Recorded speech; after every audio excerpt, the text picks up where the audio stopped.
బరాబర్ ఇంకో 13 రోజులైతే సెంటర్ సర్కార్ బడ్జెట్ పెడుతుంది. మరి బడ్జెట్ లెక్కలు తయారు చేసుడంటే చిన్న ముచ్చట్నా? అది కూడా వంట లెక్కనే. ఉప్పు కారం మాల్ మసాలా కరెక్ట్గా వేయాలి. ఏది జరంత ఎక్కువైనా కష్టమే, తక్కువైనా కష్టమే. బడ్జెట్ వంట కోసం ఇవాళ పొయ్యి ముట్టించిర్రు. మరి గా కార్యం ఎట్లా నడుస్తుందో ఓ పార అరుచుకుందామా. వంటలు సీక్రెట్ కొండి తీసుకొచ్చినట్టున్నారు. సెంటర్ పైసల మంత్రి అరుణ్ జైట్లీ సారు తలా ఇంత వంచుతుండు. ఏం వండిరనుకుంటుర్రు? హల్వా కమ్మగుంటది. ఎట్లెగబడ్డరో చూడుర్రి. అయ్యో మనిషికింత పెట్టరాదుండ్రి సారు, గట్ల దాచి పెట్టుకుంటారు. బడ్జెట్ లెక్కలు రాసినప్పుడు హల్వా తయారు చేస్తారు పతేడు. తీయటి హల్వా తిని కాగితాలు ముంగటేసుకుంటారు. అది కూడా ఎట్లా అనుకుంటుర్రు? అరుణ్ జైట్లీ సార్ కింద పనిచేసేటోళ్ళ దాంట్లో ఓ 100 మందిని సెలెక్ట్ చేస్తారు. లెక్కలు రాసి ఓడిచేదాకా వాళ్ళను ఆఫీసులకు వెళ్ళి బయటికి రానియ్యరు. సెల్ ఫోన్లను వాడనియ్యరు. ఎవ్వరితోని కలవనియ్యరు.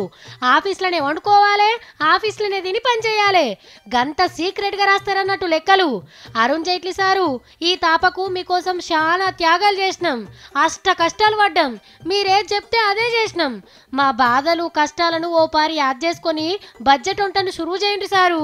ఈ హల్వా ఎట్లనైతే తీయగుంటదో మీరు మా కోసం వండే బడ్జెట్ వంట కూడా అంత కమ్మగా ఉండేటట్టు వండియండి సారు.